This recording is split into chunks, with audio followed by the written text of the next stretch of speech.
And the number 5 card for Dark States, Crimson Expeller, the triple rare.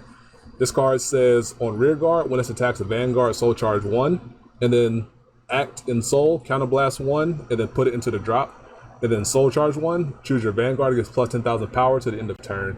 So this card is useful in both of Bruce and Barrow, because just a free soul charge when attacking Vanguard, and then the act skill allows it to power up the Vanguard, which makes Bruce a threat for non-persona ride turns, but also makes Barrow a bigger threat, because at the time that you can activate it, Barrow might already be 23k with a crit, so then this helps it become 33 with the crit. But to me, it's the 5th best card because it's just nice vanilla soul charge, which definitely helps out Barrel Magnus achieve 15 soul easily, more easily.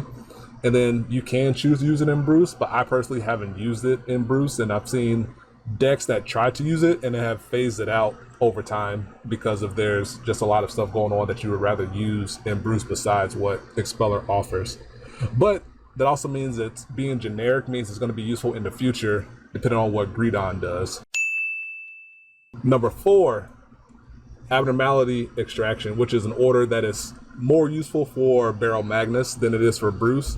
But it says to play this card, counterblast 1, discard a card from your hand, soul charge 3, and then if your soul is 10 or more, choose a card from your soul and put it into your hand.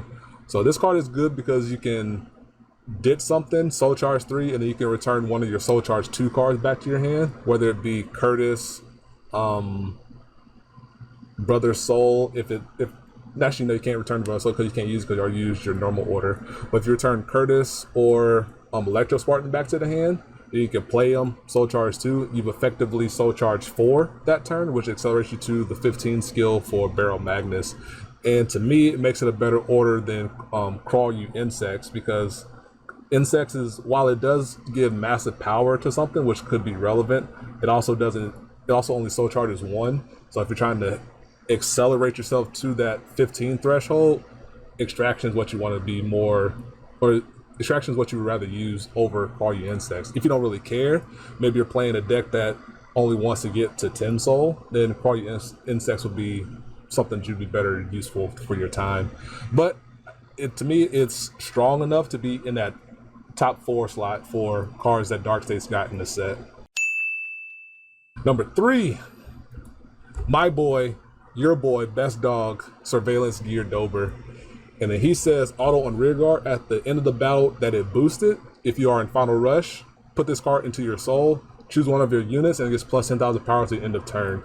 So this card is fantastic because it allows you to just get spread power, and it lasts until the turn. So you can boost your first swing with it, and then put into the soul, power up the other rear guards that you have on the board, other rear guard in the front row, attack with that rear guard, attack with Bruce, restand them both, and now the card that received the Dober power retains that Dober power to attack again for plus 10,000 more. Kind of spreads 20k power through the turn basically, because the restand action you can do with Bruce, and that's what makes him Best Doggo.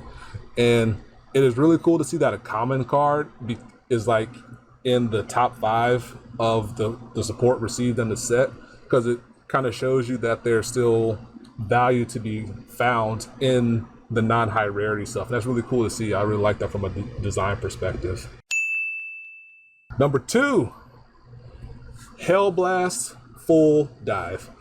And then this card says to play this order, counterblast 1, draw a card, choose a card from your hand and call it to a rear guard circle.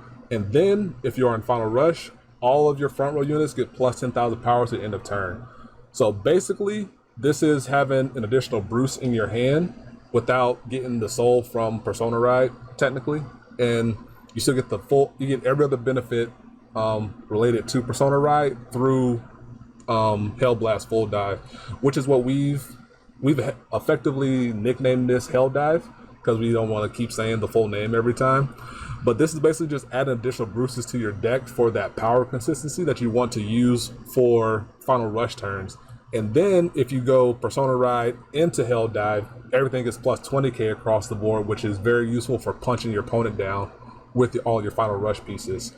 And to me, that's what makes it the number 2 card in the set, because it gives Bruce power consistency along with Gear Dober, and then it gives you persona ride consistency, so you're not reliant on finding Bruce every turn. And then you can just supercharge everything by stacking the two together into one high-powered turn, or multiple, because you can play multiples of Bruce and this and see it consecutive turns back to back.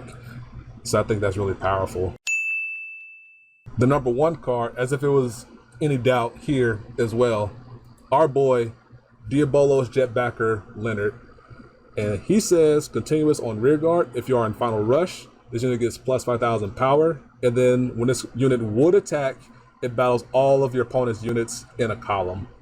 And then it says auto on rear guard. When this unit's attack hits, soul charge 1. And if your Vanguard is Bruce, choose up to 1 card from your soul, call to an open rear guard circle. So I know this card is caused a lot. It's a very polarizing card. It's a card that has caused a lot of discussion, debate, anger, emotion in my Discord channel. And I understand it. The card does a whole lot for just needing to be in final rush while sitting on Bruce. And I definitely understand that. But from what the card does, it's board control because it can clear out columns, multiple columns. It's value because it can help get you soul for the following turn, for your future turns. It's card generation because you can call out Protobulb, Geardober, Mabel if you play her. All those, well, Protobulb and Mabel all have Counterblast 1, put cards into your hand skills basically. And then Geardober, as we just talked about, you can hit with Leonard on your second swing, call Dober behind your Vanguard if the circle is open, attack with Bruce, and then after Bruce attacks, you could put Dober back into soul and power up one of your other rear guards. So now you've used Dober twice because Leonard was able to hit one of your opponent's units. So it allows you to get value that way. So it's board control, value, card advantage, all tucked into one card, and it gains power because it gets the 5,000 power, which makes it harder to defend against what it's trying to do. So it does a whole lot for what Bruce is trying to do, and it helps you help clean up boards, help you get back into games because your opponent might be trying to rush you down because they know that this big final rush turn is incoming. So it kind of warps what your opponent is trying to do because they don't want to overcommit into Leonard and give you all this rush of value because Leonard hit 2 units.